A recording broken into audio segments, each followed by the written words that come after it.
Friends, నేను మీ Google Govind.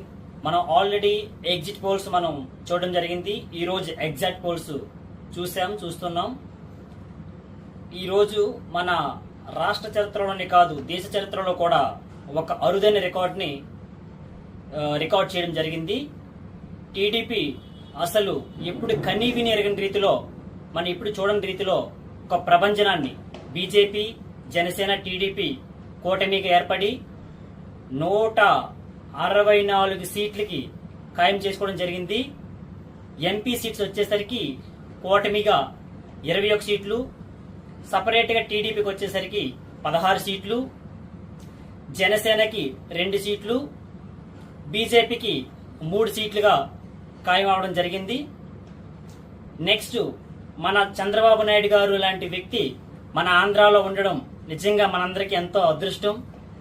ఈ వ్యక్తి రేపు రాబోయే రోజుల్లో కూడా దేశ రాజకీయాల్లో కూడా చక్రం తిప్పే తారాస్థాయికి ఎదగబోతున్నారు.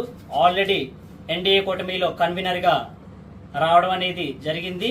ఆల్రెడీ ఇంతకుముందు ఈయన దేశానికి అటల్ బిహారీ వాజ్పేయి లాంటి వాళ్ళకి రైట్ హ్యాండెడ్ గా ఉండి దేశానికి దశ దిశ ఒక డెసిషన్ ఇస్తే స్థాయికి చేశారు. ఇప్పుడు కూడా మళ్ళీ దేశ రాజకీయాల్లో ఢిల్లీలో చక్రం తిప్పే స్థాయికి ఎదగడం జరిగింది.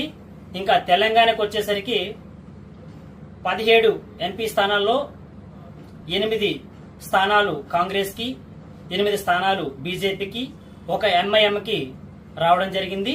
అదేవిధంగా నేషనల్ కి వచ్చేసరికి 293 సీట్లు ఎన్డీఏకి, 233 సీట్లు ఇండియా కూటమికి రావడం జరిగింది. ఇలా ఉండడం అనేది అసలు చాలా సంతోషకరంగా ఉంది. Thank you everyone. నేను మీ Google Govind. Please subscribe, like and share.